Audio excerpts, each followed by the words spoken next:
Good afternoon. Tony Dattino here, founder of the USA Memory Championship, doing my live with Tony. Yes, and looking at the calendar, it's January the 17th, and the days are just flying by in the 2025 year. And hopefully, everybody's not writing 2024 anymore. And here we are in the February issue of the Cleveland Advisor, the Cleveland Heart Advisor from Cleveland Clinic. And this article is about fighting the impact of stress on your heart with impacting your attitudes and your actions and what you can do about it and flip it. And as I read through the article, I not only think about what stress does to your heart, it's just another evidence of that which impacts your heart also impacts your cognitive function. And what we know from research that's been done over the last 10 years is that when we are in a prolonged period of stress and we're spiking our bodies with cortisol levels, which is the fight or flight response, we're also impacting our mental functions. I think about that, and I always use a simple example. Coming out of a store, then you look to your car in a parking lot. It happened to us this yesterday. We were out in a shopping mall, and this is a big size shopping mall. It's an outdoor mall, which is helpful, but outside. And we walked down maybe a half a mile of stores, and we picked up some items in several of the stores that we were shopping in. And we were finished in the furthest store away, and we turned around and said, now what aisle is our car parked in? It's like, where did we leave the car? Did we leave it in the store in the middle? Did we park it? Did we leave it in the store at the beginning? And you start to go into a level of stress. My goodness, it's going to be a 15-minute search for the car. And of course, my other half says, give me the keys, right? And so, boop, beep, beep, and you hear him beeping, and there's somebody else that's looking for their car with beep, beep, beep. So that wasn't our car. And you start to go into this level of stress. Now, my point of sharing this with you is to say, now, when you go into that period of stress, your brain then starts to create what we call these pattern interrupts. You've put yourself into fight or flight, and now you're looking to fight someone, you're looking to run away, and you're trying to then be cognitively aware of whatever it was you were doing or whatever the elements were that you were up to, and all of a sudden you start freaking out. You start just going into this panic mode, and it starts to impact a logical functioning of the cognitive brain. And this is how I sometimes explain to people that get into these crazy ranting rages that wind up getting into maybe a minor car accident and wind up killing someone, or wind up going being in jail the next time around, because we generate this level of stress and it just impacts our rational thought process. So here comes this article in the Heart Advisor, and talks about fighting the impact of stress, try to bring a different attitude towards it, try to bring some different actions. And what it was talking about that I found very interesting is two things. One is that the disease is known for our high blood pressure and high cholesterol and diabetes, obesity, physical activity, and nutrition. But here's what I thought was more important. Many emotions are known to negatively affect the heart and also the brain. So let's think about these. These are emotions now that we're going to deal with. Depression. Do you ever stop to think about depression? It's just something that's going to impact the heart. Now in this one, it may be in reverse. We know depression is going to impact our brain and how we think and how we go about our daily lives. But now it's suggesting that it impacts our heart and our breathing and how well our cardio systems are working. How about anxiety? We know it, again, anxiety is something that it's like psychological, and we're in a state of the anxiety I found of trying to find the car and saying, okay, calm down, bring it back down, lose your keys, same thing, bring it back down, calm the brain. Well, what it's suggesting is the anxiety has an impact on your heart as well. How about being angry? My goodness, when you be angry, this is what I just finished talking about, man. We do stupid things. We get into this state of this rage and this irate action. We're upset with someone, and we just don't think sensibly. And it's impacting your heart as well. So the three of these just continue to impact the connection of the heart and the brain, or the brain and the heart. And how many times have I talked about what's good for your heart is good for your brain, what's good for your brain is good for your heart? How about hostility?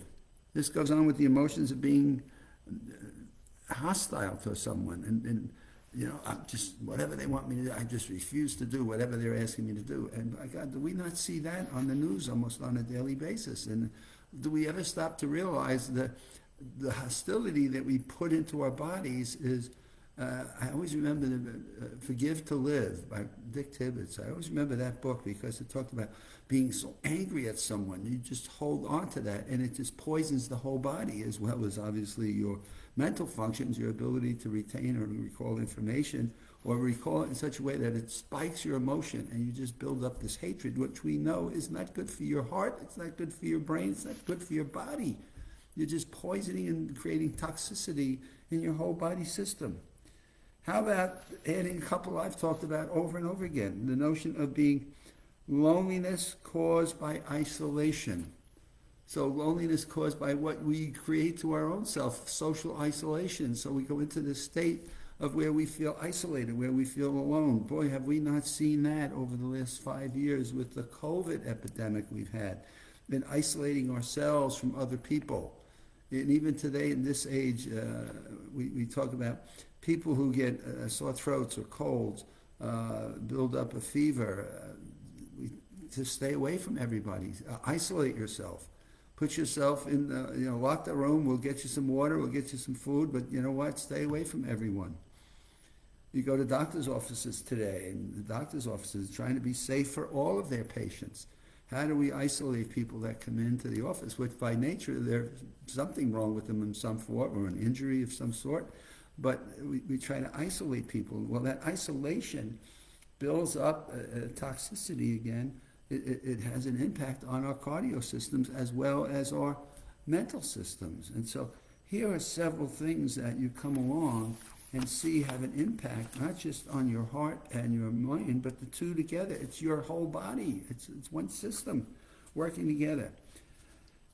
We know hostility and anger have been shown to elevate blood pressure and heart rates. Yeah, we know that. That boy, what's that going to do for you? What's elevating your blood pressure? What's that doing for the blood that's going into your brain? What's it doing for your cardio system? It's like you get double hits on all of these things that I'm talking about. Oh my goodness. People who are depressed or socially isolated tend to have higher rates of coronary disease and heart failure. Here we go. Depressed or socially isolated have more artery disease and heart failure, as well as also not working at full mental capacities. So we see in this particular article, I think this is a great article Cleveland Heart Advisor has put out. And it's almost like, how do you make this advanced reading for people across the country or put this kind of stuff on the news? Increased levels of hormones known as cortisol and other hormones called catecholamines trigger the fight or flight. And under normal conditions, cortisol levels will rise when in danger and drop when it passes.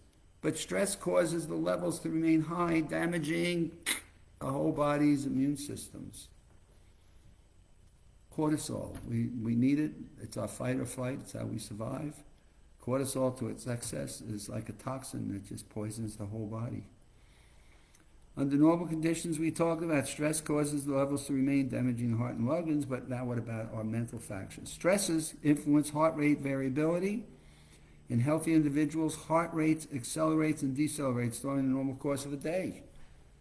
So who stops and thinks about, right, when we take our blood pressure, right? They always suggest you take blood pressure at the same time of every day to get the proper trend of how your cardio system's working. Well, what are you doing to test if your mental functions are working as well as they should? And all of this creates an inflammation, which is a factor in developing diseases to the heart, strokes. Well, when you think about strokes, where are those taking place? People with depression and anxiety have higher levels of inflammatory markers, which cause the disease to develop and can worsen any of the diseases we may have, including.